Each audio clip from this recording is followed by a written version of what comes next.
Assalamualaikum warahmatullahi wabarakatuh. Bismillahirrahmanirrahim. Alhamdulillahi rabbil alamin. Wassalatu wassalamu ala ashrafil anbiya'i wal mursalin wa ala alihi wa sahbihi ajma'in, amma ba'du. Saudara-saudara kaum muslimin rahimakumullah, salah satu dari misi Islam ialah mengangkat harkat dan martabat manusia yang sebelumnya dibedakan oleh warna kulit, oleh suku bangsa dan bahasa.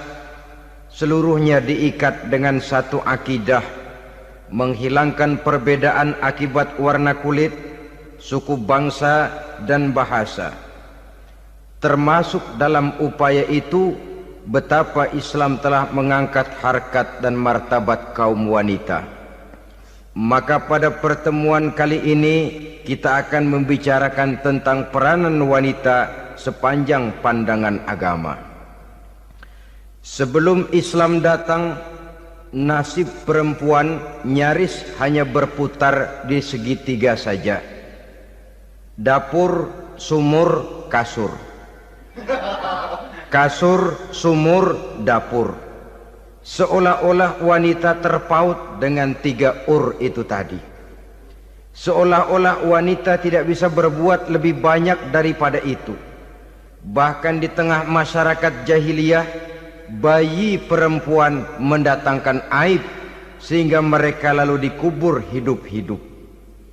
Maka datang Islam dengan tegas mencanangkan satu revolusi yang mengangkat harkat dan martabat kaum wanita. Nabi bersabda, "An-nisa'u imadul bilad, iza saluhat saluhal bilad, wa iza fasadat fasadal bilad." Wanita adalah tiang negara. Jikalau baik wanita, baiklah negara. Jikalau rusak wanita, hancurlah negara. Dalam berbagai ayat Al-Quranul Karim menjelaskan tentang wanita dan peranannya. Al-Quran bercerita tentang Siti Hawa. Al-Quran bercerita tentang anak perempuan Nabi Adam, Iklimah dan Labuda, yang menyebabkan Habil dan Qabil saling berbunuh-bunuhan. Al-Quran menceritakan bagaimana ibunya Nabi Musa mendapat wahyu untuk menghanyutkan anaknya di hilir sungai Nil.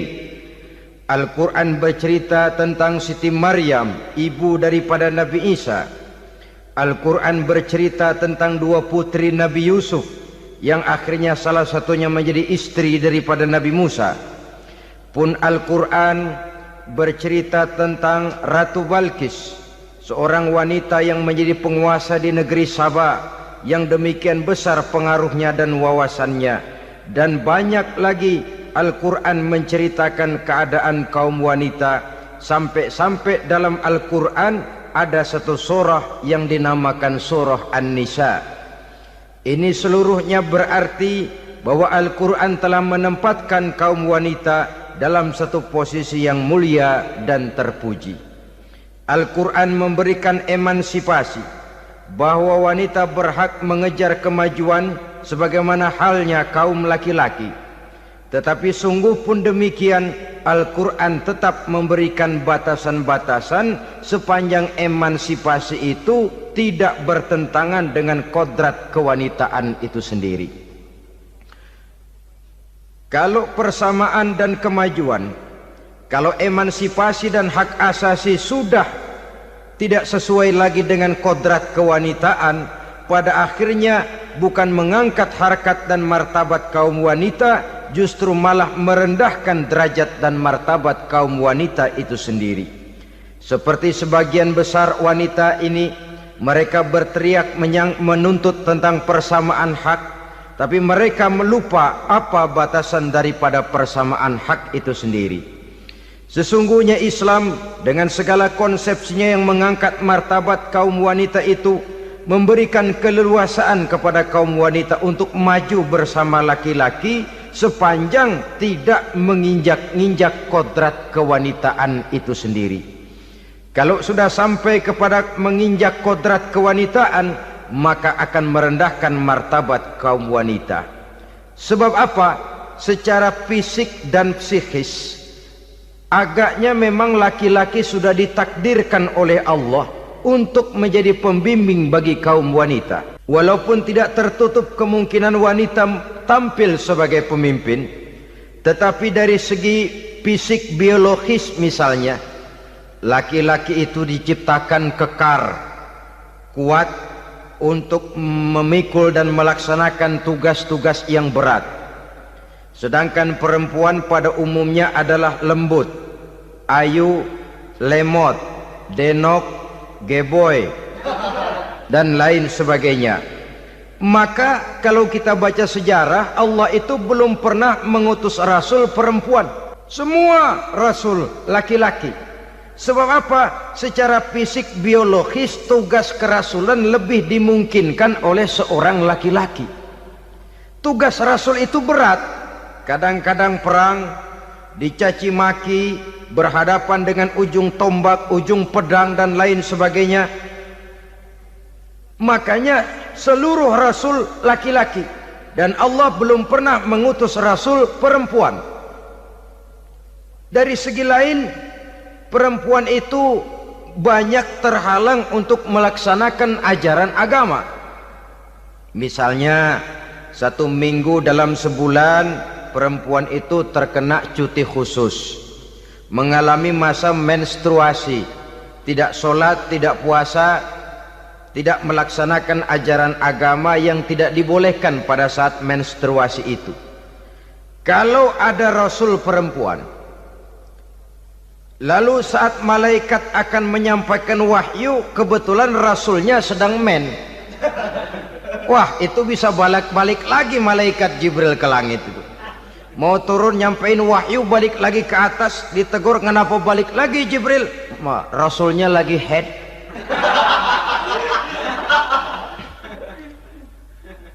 Atau pada saat agama dalam bahaya, agama dalam hinaan, agama dalam ancaman, rasulnya perempuan kebetulan sedang hamil besar. Apa lalu perang ditunda? Pengumuman perang ditunda saja sampai rasul melahirkan. Tentu lebih tidak mungkin lagi. Secara fisik biologis, laki-laki lebih memungkinkan untuk melaksanakan tugas kerasulan ini. Maka seluruh rasul yang diutus Allah adalah laki-laki. Saudara hadirin yang saya muliakan, sungguh pun demikian, Islam itu mengangkat martabat wanita sedemikian tinggi sebagai tiang negara yang menentukan jatuh dan bangunnya negara, yang ikut mewarnai bahkan menjadi warnanya suatu negara. Walaupun peranannya memang tidak begitu kelihatan, tapi sesungguhnya amat sangat menentukan. Oleh karenanya, secara umum, emansipasi yang digariskan oleh Islam, emansipasi yang tidak bertentangan dengan kodrat kewanitaan di berbagai aspek kehidupan. Kalau sekarang emansipasi ini kelihatannya sudah salah pasang, salah kaprah. Bahkan belum lama kita menyaksikan bagaimana ada binaragawati. Di zaman sekarang perempuan sudah mulai angkat besi. Saya mulai mikir, kalau perempuan sudah pada angkat besi, ini sudah tanda suaminya udah deket dibanting-bantingin ini. Tahun-tahun mendatang mungkin akan menyusul perempuan mulai narik becak.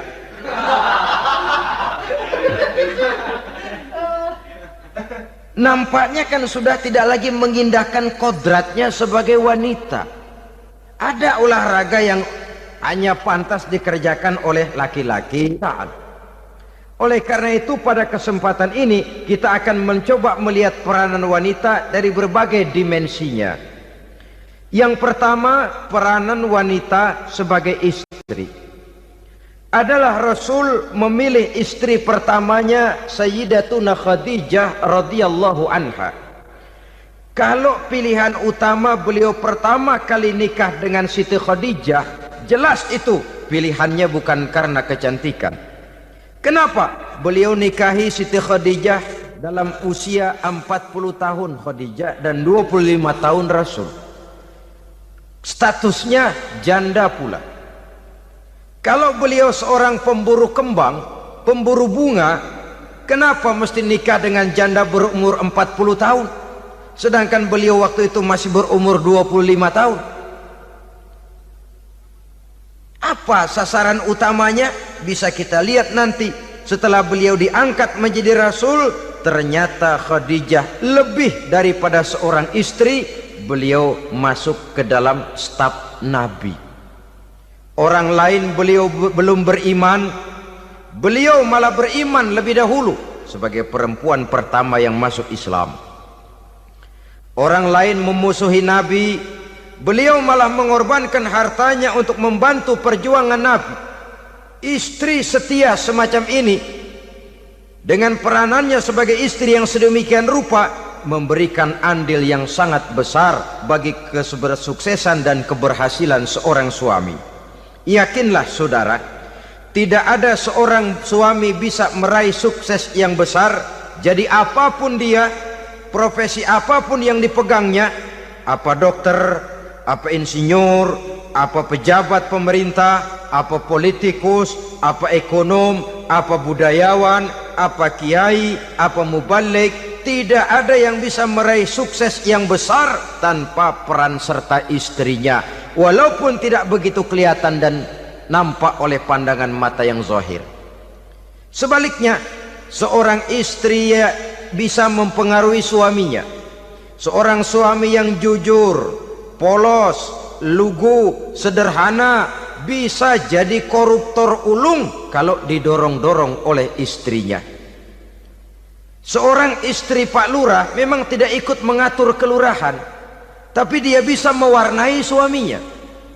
Seorang istri gubernur memang tidak ikut mengatur provinsi, tapi dia bisa mewarnai suaminya. Sepanjang warnanya positif, tentu sangat baik dan sangat diharapkan. Tetapi kalau warnanya negatif, kiamatlah akibatnya umat ini. Oleh sebab itu, peran pertama dari kaum wanita sesungguhnya adalah sebagai istri yang mendampingi suami untuk mengolah dan melaksanakan tugas-tugas besar. Dari seorang yang paling kecil sampai kepada seorang yang punya jabatan paling tinggi sekalipun, pengaruh dan peranan istri memang sangat menentukan. Saudara hadirin kaum muslimin rahimakumullah, itulah sebabnya Nabi menikah dengan Siti Khadijah. Dan lebih dari itu, sebelum menikah dengan Nabi, Siti Khadijah itu sudah terkenal sebagai pengusaha wanita, business girl kalau bahasa sekarang ini. Bahkan jaringan bisnisnya tidak hanya Mekah saja, tidak hanya antar kota, bahkan sudah antar negara, dari Mekah ke Syam, dari Mekah ke Madinah dan lain sebagainya, yang bahkan kita tahu Rasul pada mulanya pun ikut membantu perdagangannya Siti Khadijah radhiyallahu anha ini.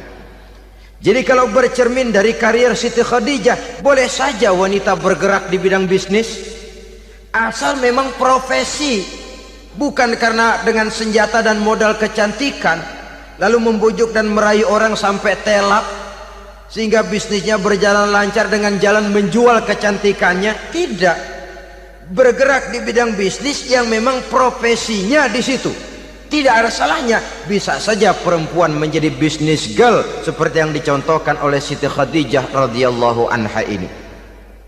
Sebab itu, kontes-kontesan yang hanya bertitik kepada rupa yang ayu saja, rupa yang cantik saja, sesungguhnya bukan hanya tidak bermanfaat, tapi saya pikir juga sangat tidak mendidik.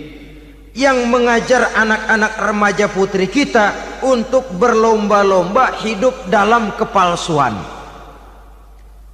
Alis mata palsu, hidung pesek dimancungin palsu, operasi plastik. Alis matanya dikerik, bikin yang palsu. Tai lalat lagi bikin yang palsu. Gincu bibir dimerahin, palsu. Seluruhnya hidup dalam kepalsuan. Akan lebih baik kalau kita ini misalnya mengadakan kontes yang menitik beratkan kepada ketinggian IQ, kecerdasan, kemampuan, skill, keahlian dan kemampuan. Tidak hanya dititik beratkan kepada rupa yang ayu dan cantik semata-mata. Sebab di samping manfaatnya diragukan, juga sangat tidak mendidik buat generasi yang akan datang. Terutama ibu-ibu, peran utama wanita sesungguhnya adalah sebagai istri mendampingi suami dalam melaksanakan tugas-tugas besar. Satu hari serombongan ibu-ibu pernah datang menghadap Rasul mengajukan satu resolusi, protes kalau bahasa kita sekarang. Ya Rasul, ada apa bu? Kalau laki-laki sih enak. Enak bagaimana? Iya, kalau orang laki-laki sholat, perempuan sholat. Laki-laki puasa, perempuan puasa. Laki-laki pergi haji, perempuan pergi haji. Laki-laki menuntut ilmu, perempuan bisa menuntut ilmu. Tapi kalau laki-laki pergi jihad, perang membela agama, kami perempuan tidak bisa ikut jihad perang di medan pertempuran. Padahal pahala jihad sangat besar dan kami ingin mendapat pahala jihad. Tidak adil kalau begini ya Rasul, izinkan kami pergi jihad. Ini perempuan di zaman Rasul, kalau ada kebaikan tidak bisa ikut, rasanya rugi bukan main, lalu protes. Apa jawab Rasul? Beliau senyum. Ibu-ibu jangan khawatir, walaupun ibu-ibu tidak maju ke medan perang, ada ibadah yang pahalanya sama dengan pahala jihad itu. Apa ya Rasul? Beliau menjawab, jihadukunna fi baitikunna. Jihadnya ibu-ibu, jihadnya kaum wanita adalah di rumah tangganya sebagai istri. Memasak makanan suaminya, mencuci pakaian istrinya, mengasuh, merawat dan membesarkan anak-anaknya. Itu seluruhnya bagian daripada ibadah yang pahalanya tidak kurang dengan pahala jihad. Kenapa? Al-Quran itu memberikan sesuatu sesuai dengan kedudukannya. Kalau perempuan pergi perang jihad membela agama, musuhnya laki semua, kayak apa perangnya? Itu musuhnya bisa nggak mau pakai pedang, perangnya udah gulat aja udah. Sehingga Rasul lalu memberikan satu jalan keluar yang membuat wanita-wanita itu lega. Jihadukunna fi baitikunna. Ibu-ibu sih tidak usah khawatir, jihad ibu adalah di rumah tangga ibu-ibu semua. Sejak bangun tidur sampai tidur kembali, nyaris kaum ibu itu 24 jam pekerjaannya. Sebagai istri, dia melaksanakan jihad di rumah tangganya. Peranan wanita yang pertama adalah sebagai istri, yang walaupun tidak kelihatan dan menonjol seperti halnya laki-laki, tapi sangat mewarnai, bahkan menjadi warna dari tugas apapun yang dihadapi oleh suaminya. Dulu ada seorang orator, kalau pidato hebat bukan main. Kalau dia bernada gembira, semua orang senyum. Kalau dia bercerita tentang sesuatu yang sedih, satu masjid orang nangis. Orang tanya kepadanya, Pak, bisa pidato begitu hebat, siapa yang bikin? Ya saya sendiri. Istrinya dari belakang bilang, tidak, yang bikin pidatonya hebat saya. Kata suaminya, mana bisa, saya, kata istrinya. Kalau saudara tidak percaya, tunggu Jumat depan, dia khutbah Jumat, saya akan bikin khutbahnya tidak hebat, kata istrinya. Sudah hari Rebo, siap-siap mau bikin konsep khutbah, baru mau nulis, datang istrinya, Bang, tolong pegangin anak, saya mau ke warung. Mau bikin konsep lagi, kata istrinya, Bang, tolong ini, tolong itu, tolong ini. Sampai mau berangkat khutbah Jumat, khutbah belum selesai dibikin. Begitu naik mimbar, kehabisan bahan. Sudah 10 menit masih ama ba'du. Ini yang dengar heran, ini orang kok bicaranya bisa cuma amat sama badu saja. Di situ kelihatan saudara-saudara betapa peran serta istri yang walaupun tidak kelihatan oleh pandangan mata yang zahir, tapi teramat sangat menentukan. Sekali lagi, tidak ada seorang suami bisa sukses jadi apapun dia tanpa peran serta istrinya di rumah. Tidak ada kemajuan yang bisa diperoleh kalau tidak karena peran serta istrinya di rumah. Tidak ada kesuksesan yang bisa diraih tanpa keikutsertaan daripada istrinya di rumah. Walaupun suaminya yang dikenal orang, suaminya yang dipuji orang, suaminya yang disanjung orang, bagian besar tetaplah saham dan andil daripada istrinya yang di rumah itu. Ini makna an-nisa imadul bilad. Wanita adalah tiang negara. Jikalau baik wanita, baik negara. Jikalau rusak wanita, hancur negara. Karena wanita, negeri Salba menjadi terkenal, tentram, aman, wawasan politiknya luas. Seorang semacam Cleopatra bisa menaklukkan Julius Caesar. Dan begitu selanjutnya. Banyak cerita-cerita betapa wanita yang berperan di belakang layar ini bahkan bisa menggoyangkan negara. Bahkan yang paling dekat saja contoh dengan kita, Senator Gary Hart. Saudara masih dengar tentu itu. Betapa harus terpaksa mengundurkan diri dari pencalonan presiden Amerika karena kasusnya dengan Donna Rice itu, dengan hostess itu. Betapa di sini seorang perempuan atau seorang wanita sanggup membongkar seseorang yang punya masa depan ceria untuk menuju kursi kepresidenan dari suatu negara adidaya seperti Amerika, bisa gagal berantakan karena skandalnya itu. Apa penyebabnya? Wanita. Tapi wanita juga bisa menyebabkan menjadi cambuk majunya laki-laki. Wanita juga bisa menghancurkan dan mengubur laki-laki. Saudara hadirin yang saya muliakan, ia memang kelihatannya makhluk yang lemah, tapi di balik kelemahannya itu sesungguhnya dia bisa menelan laki-laki yang bagaimanapun besarnya. Saudara-saudara kaum muslimin rahimakumullah, terutama ibu-ibu yang saya hormati, jadi peranan yang pertama wanita sebagai seorang istri. Yang kedua, wanita sebagai ibu. Ini juga sangat besar pengaruhnya dalam membentuk generasi masa yang akan datang.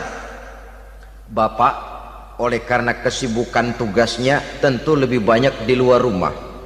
Yang nyaris 24 jam di rumah itu ibu.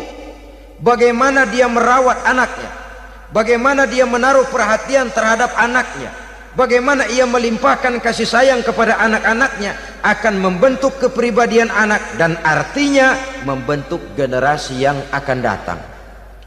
Kalau seorang ibu sudah cuek-cuek saja kepada anaknya, padahal Quran mengatakan al-jannatu tahta aqdamil ummahat, surga di bawah telapak kaki ibu. Hadis ini bisa kita artikan macam-macam. Pertama, anak tidak akan mendapat kebahagiaan tanpa ridho daripada ibunya. Kedua, ibu adalah wanita agung yang harus ditaati. Ketiga, neraka atau surga anak bergantung kepada ibu, bagaimana dia mewarnai anak. Kalau ibunya cuek-cuek saja sama anaknya, dan sering jadi contoh klasik, kalau anak ayamnya beduk maghrib belum pulang, satu RT dicariin, hansip diundang, kalau perlu dan ramil dilaporin. Tapi kalau anak gadisnya jam 12 tengah malam belum pulang, ibu tenang-tenang saja Pak. Tidak tergerak dan tidak tertarik hatinya. Ya tentu tidak semua. Kalau sudah begitu, bukankah hakikatnya ibu sudah menciptakan neraka buat anaknya sendiri? Khalil Gibran dalam satu tamsil yang indah pernah mengatakan, kalau kita diberikan sebutir mutiara, sebutir intan, dan intan itu sebutirnya sebesar telur ayam, benda yang sangat langka dan berharga, tentu kita sayang intan atau mutiara itu.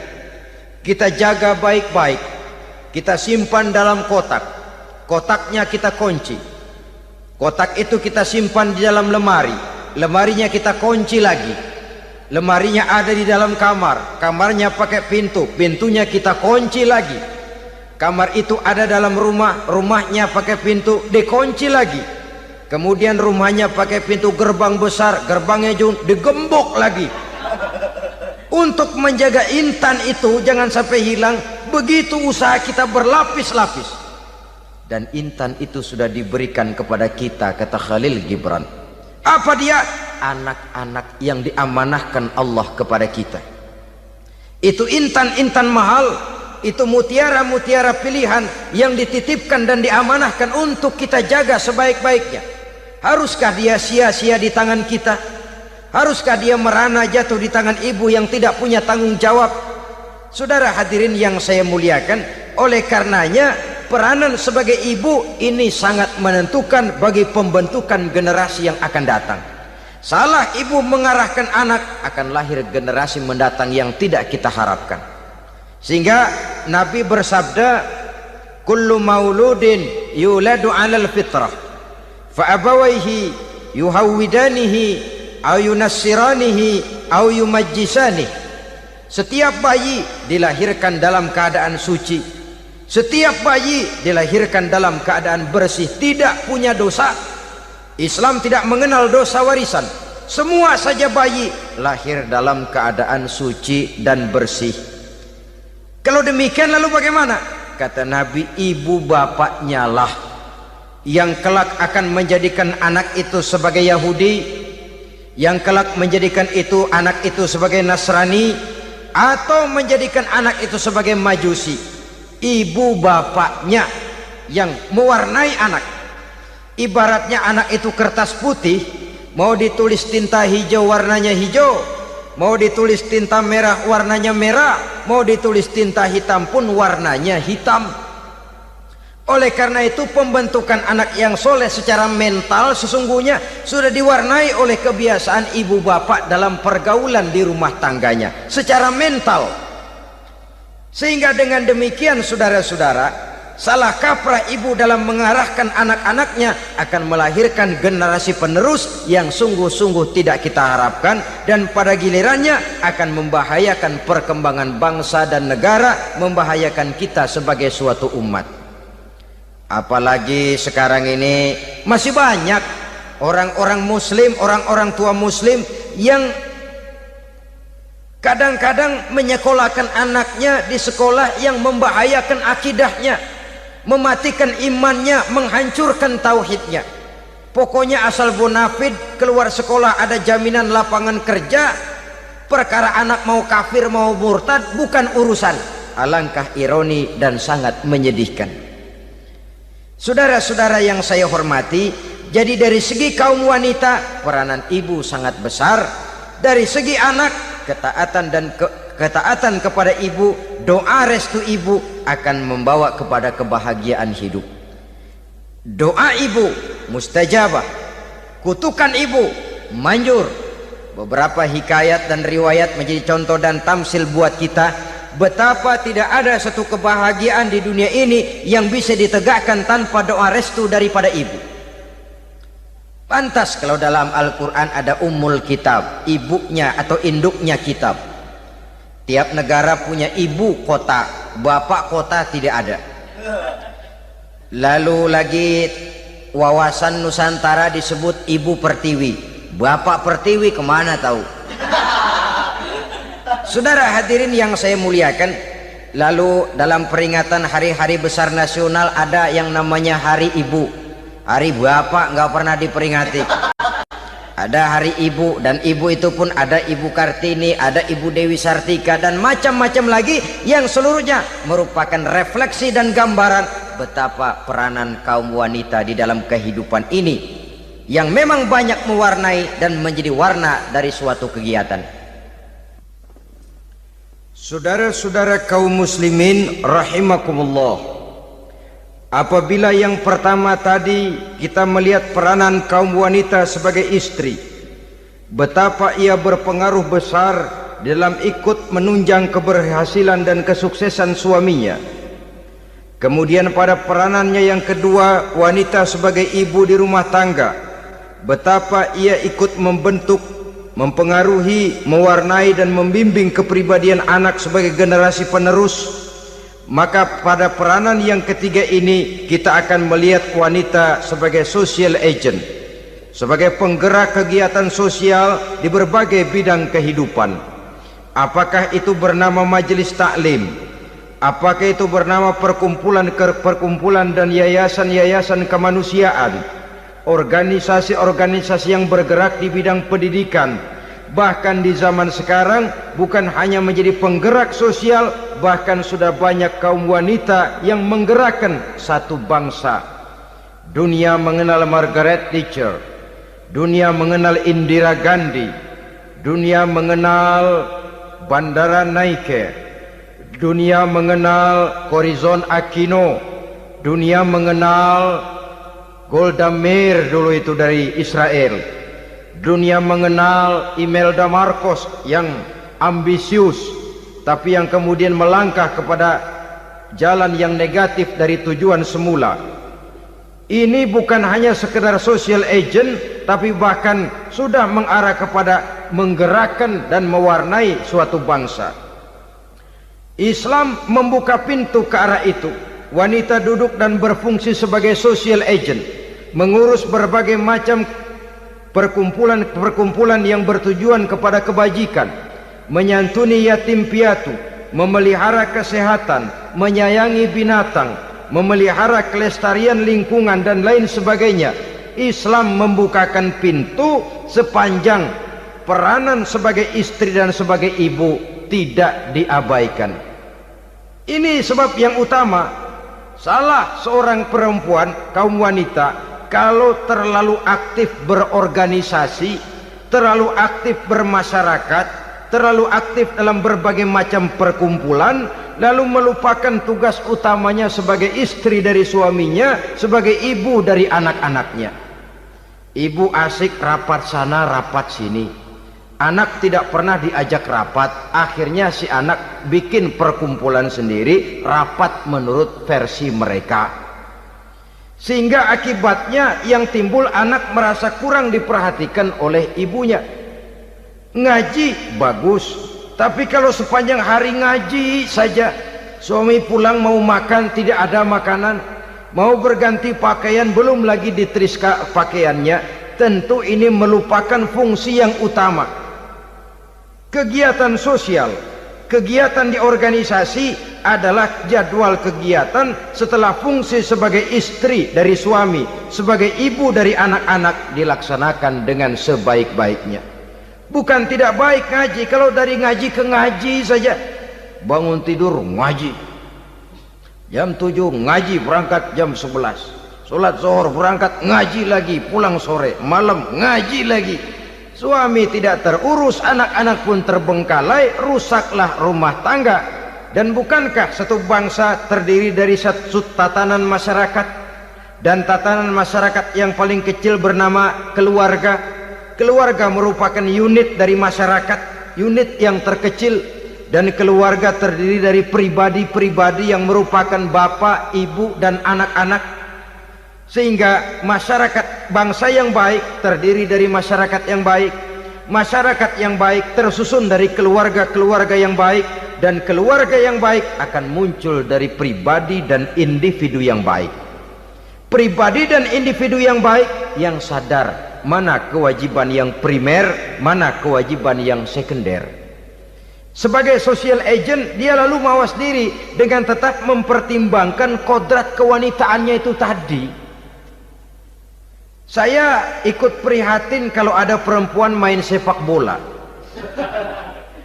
dan saya yakin betul kalau perempuan main sepak bola yang nonton pasti bukan nonton bola. Ya mungkin bola juga, tapi bola yang mana itu wallahu a'lam. Boy, ya dicari olahraga yang sesuai dengan kodrat kewanitaan begitu. Dicarilah olahraga yang sesuai dengan kodrat kewanitaan. Sepak bola sudah maju, ya belakangan saya katakan tadi muncul lagi wanita angkat besi. Belakangan bisa kita bayangkan wanita main tinju. Babak belur sudah kalau sudah begitu. Kemajuan dengan melupakan kodrat kewanitaan akan menyengsarakan kaum wanita itu sendiri. Silahkan maju menjadi social agent, menjadi penggerak di masyarakat. Para istri Rasul bisa kita jadikan satu figur. Siti Khadijah, figur sebagai istri pendamping yang setia. Dikala suaminya bingung, ia tampil memberikan pandangan. Dikala suaminya bingung, ia memberikan tanggapan. Dikala suaminya dimusuhi orang, ia menampakkan kesetiaannya. Kau tidak sendiri bang, aku di sisimu. Dikala jiwanya gelisah ketika pertama kali menerima wahyu berhadapan dengan malaikat Jibril, Khadijah yang menghibur. Kalla ma yukhzikallahu abada. Tidak apa-apa bang, Allah tidak akan menyusahkan kau untuk selamanya. Tenang sajalah, tenang. Abang orang baik-baik, Allah tidak akan menyengsarakan abang. Peran sebagai istri. Dan Rasul mantap, sehingga bertahun setelah Khadijah wafat selalu terkenang dan dikenang oleh Rasul. Pernah satu saat beliau itu seperti orang melamun. Aisyah tanya, kok seperti ngelamun bang? Iya, kata Rasul, saya seperti mendengar suara terompahnya Khadijah di surga. Padahal Khadijah sudah lama wafat. Aisyah mendengar itu rada sedikit manyun. Kata Aisyah, bang, cukup sekali ini saja, jangan sebut-sebut lagi nama itu ya. Cemburu rupanya. Ya soal cemburu sih nggak bini Nabi, nggak bini kita, namanya cemburu. Perempuan mesti ada. Apa jawab Rasul?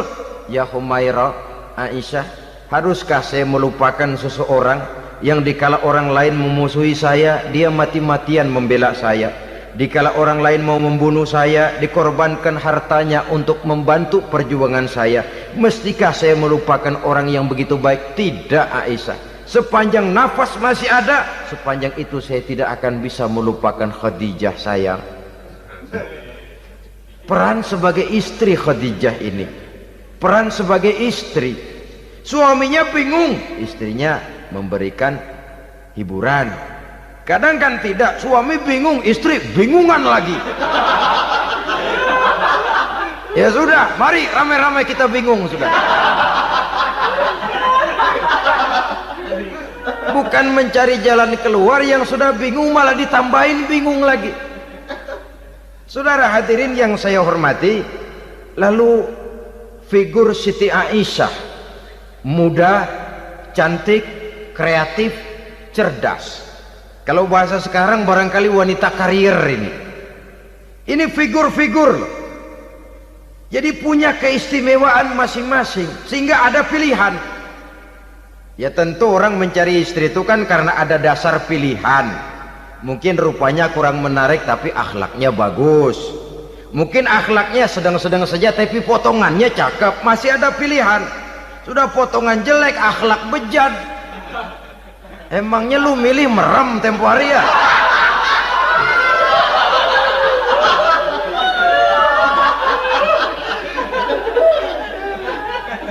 Sudah nggak ada pilihan apa-apa.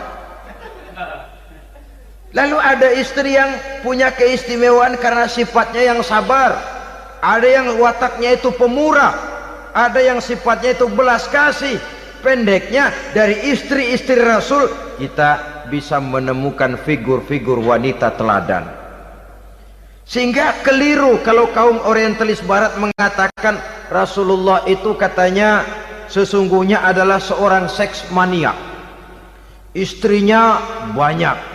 Oh ini memang bajingan ini orientalis ini. Kalau Rasulullah itu seorang seks mania, tentu yang dinikahinya itu pertama jelas gadis semua, yang kedua tentu cantik-cantik semua. Dari istri-istri beliau yang dikawininya dalam keadaan gadis cuma Siti Aisyah. Selebihnya janda. Apa pertimbangannya?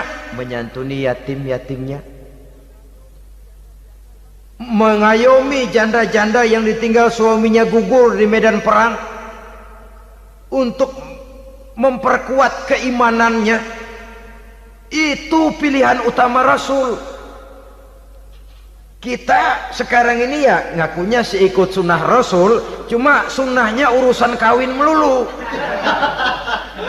Ada duit sedikit, kawin maning, kawin maning. Ditanya orang kenapa kawin melulu, sih mas sunnah Rasul. Bukan main. Kalau sudah urusan kawin pahlawan betul sunnah Rasul. Padahal kawin lagi dalam Islam itu sungguh pun boleh, tapi tidak diperintah. Tidak diperintah, memang cuma boleh. Itu kalau dalam pesawat itu cuma semacam emergency exit lah ya. Yang tidak boleh sembarang waktu bisa dibuka. Kalau memang sanggup berlaku adil, tafadhol. Kalau tidak, satu juga nggak habis. Lagian saya kira perempuan itu kan cuma perbedaan rupa saja, perbedaan selera saja. Seperti singkong dengan sate, bedanya kan cuma di tenggorokan. Kalau sudah masuk ke perut, kenyangnya kan sama. Perempuan cuma berbeda dalam selera, rasanya barangkali ya, barangkali.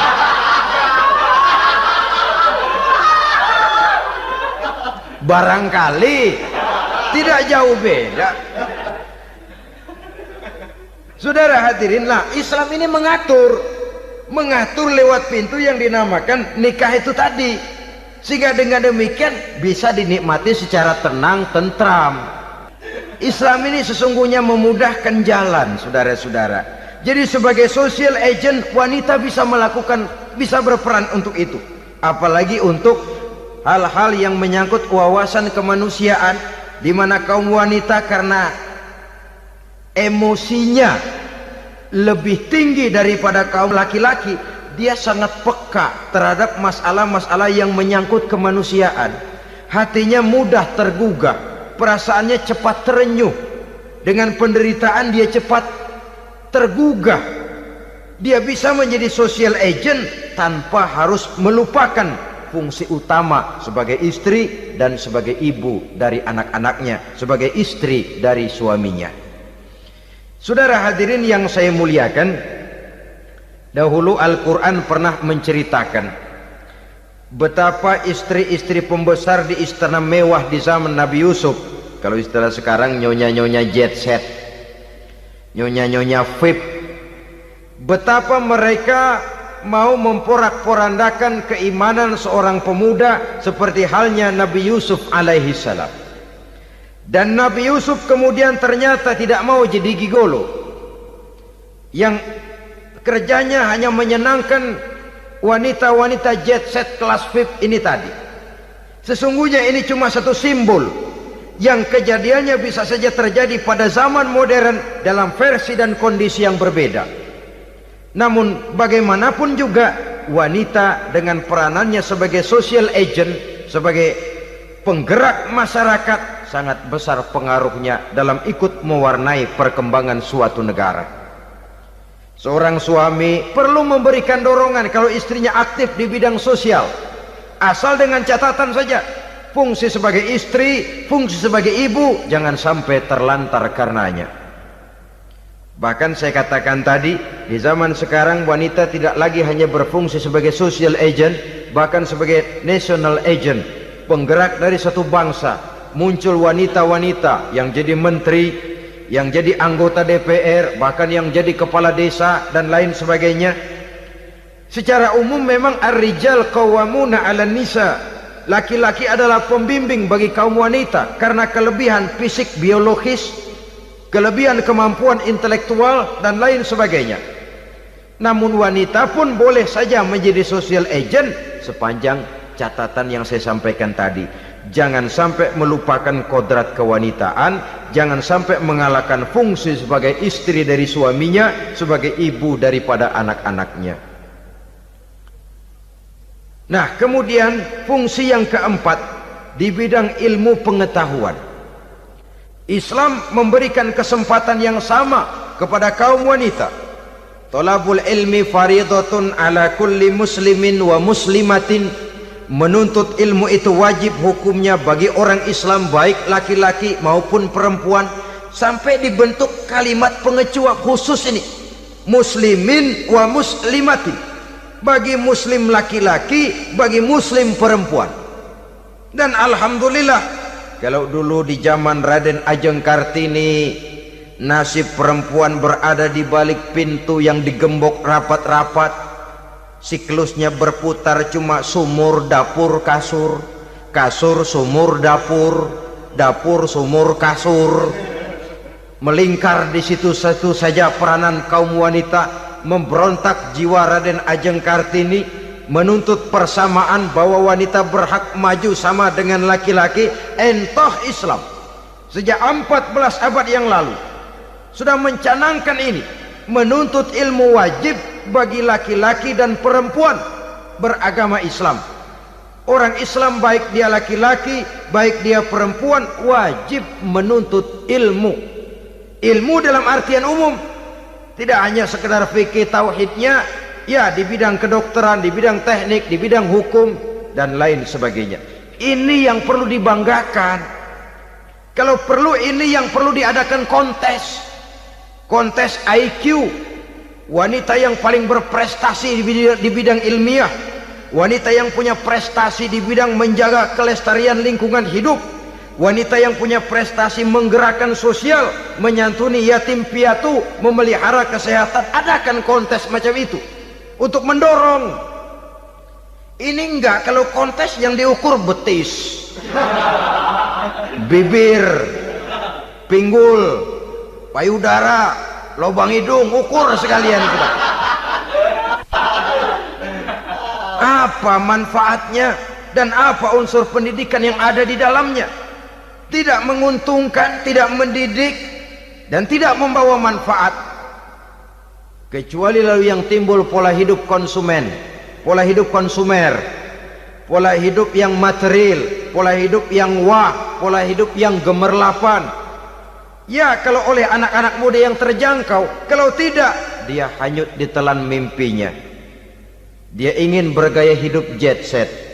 Sementara dia dihadapkan oleh kenyataan bahwa dia tinggal di kampung, ibu bapaknya orang kampung, dan lain sebagainya. Jiwanya berontak, terjadilah kegalauan, terjadilah kerancuan, terjadilah komplikasi, perang di batin antara keinginannya dengan lingkungan nyata yang dihadapinya. Dan kalau sudah ada gejala semacam itu, penyakit-penyakit kejiwaan akan mudah muncul. Ini gejala terutama buat orang-orang yang tinggal di daerah transisi. Kota besar bukan, kampung banget juga enggak, daerah cekak. Akibatnya gayanya ya sering gaya enggak karu-karuan, gaya kepalang tanggung jadinya. Saudara hadirin yang saya muliakan, akhirnya apa? Santri tapi lagunya kayak koboi, koboi tapi sesungguhnya santri. Saudara hadirin yang saya hormati, dengan demikian maka di bidang ilmu pengetahuan wanita mempunyai peranan yang sangat besar. Dia bisa tampil dengan karya-karya ilmiahnya yang membawa manfaat bagi perkembangan agama, bangsa dan negaranya. Majulah kaum wanita dengan ilmu pengetahuan, tuntutlah ilmu seluas-luasnya.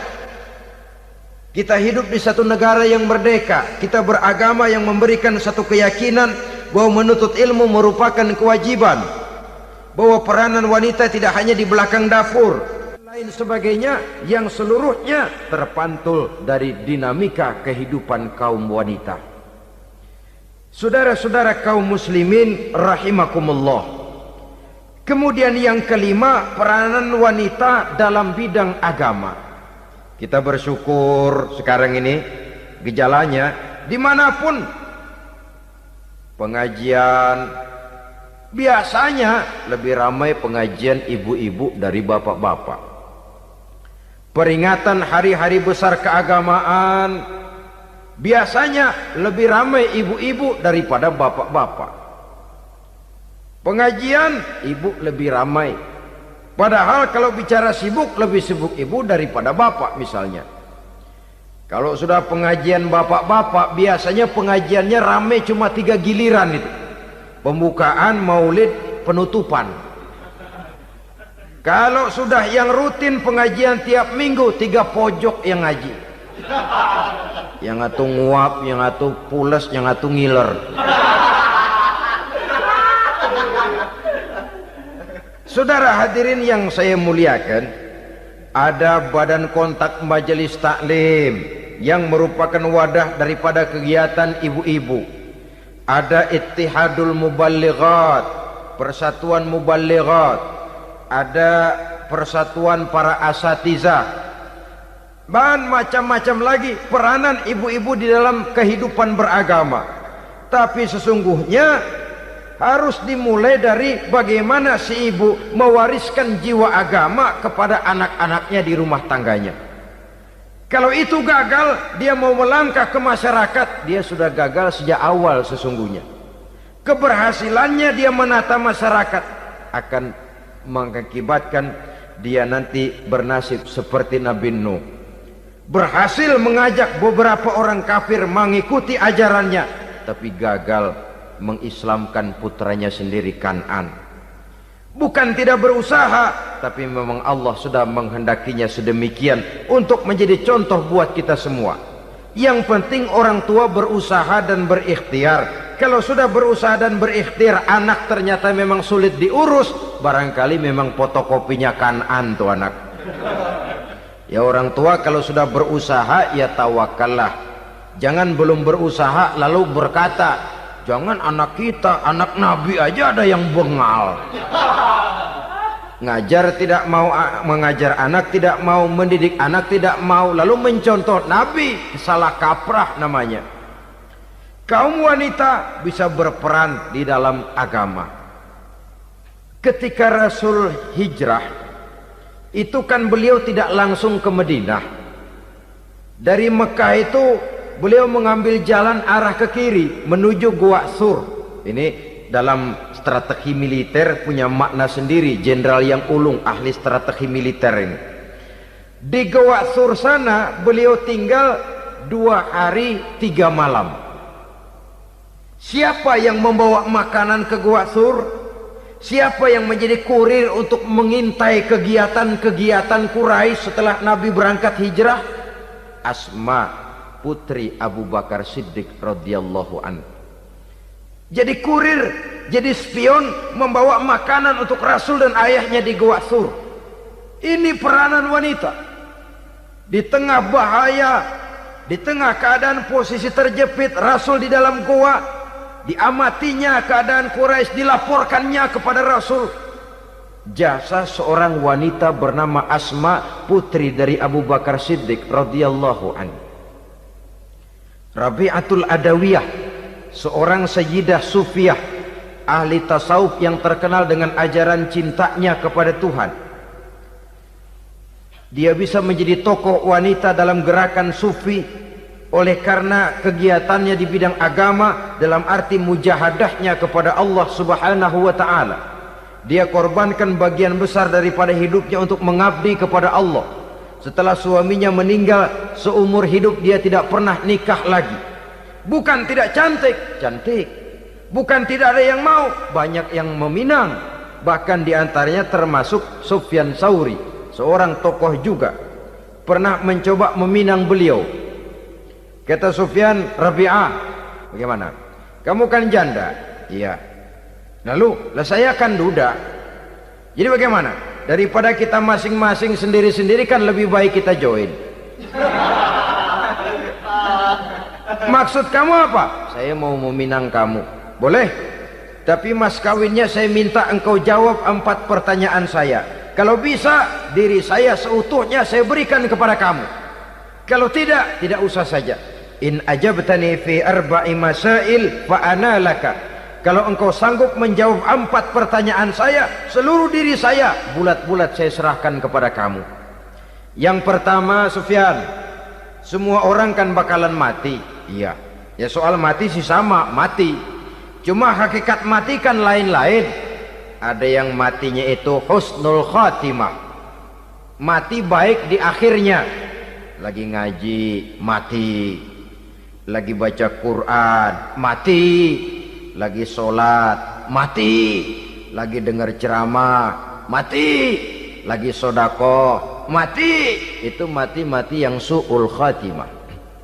Ada yang mati itu mati yang husnul khatimah, maksud saya. Ada mati itu yang disebut su'ul khatimah, jelek di penghujungnya. lagi nyekek botol, mampus. Lagi banting kartu, plak plak, habis. Lagi makan riba, mati. Lagi zina, mati. Lagi nipu, mati. Kira-kira kalau saya nanti mati, su'ul khotimah apa husnul khotimah? Loh, saya nggak tahu, kamu mati saja belum. Tidak bisa kamu jawab, tidak bisa. Yang kedua, setelah mati kita masuk ke alam kubur. Di kubur kita akan dapat nikmat kubur atau azab kubur. Hari itu kira-kira saya dapat nikmat apa dapat azab? Saya tidak tahu. Di padang mahsyar setelah ditimbang kita dapat kitab di tangan kanan kalau baik, di tangan kiri atau dari belakang kalau jahat. Hari itu saya dapat kitab di tangan kiri apa tangan kanan? Saya nggak tahu. Yang keempat, orang akan lewat di atas sirat. Yang selamat sampai surga, yang celaka sampai ke neraka. Kira-kira saya yang selamat apa yang celaka? Wah, kata Sofyan, gua nggak tahu, udah butak dah lempangan itu deh. Kalau kau tidak tahu Sofyan, tidak bisa jawab 4 pertanyaan ini, maaf saja, lamaranmu saya tolak dan saya tidak akan nikah. Ini yang saya khawatir. Maka dia terkenal sebagai Sayyidah Sufiyah, tokoh wanita dalam dunia sufi. Dan artinya wanita bisa berperan banyak dalam bidang agama, sebagai pengasuh majelis taklim, sebagai pengasuh yatim piatu, sebagai gerakan-gerakan keagamaan yang positif dan lain sebagainya. Ini dimungkinkan karena Islam menunjang harkat dan martabat kaum wanita. Maka majulah kaum wanita Islam Indonesia dengan tetap menjaga kodrat kewanitaannya. Inilah yang kita sampaikan pada kesempatan ini. Terima kasih atas segala perhatian.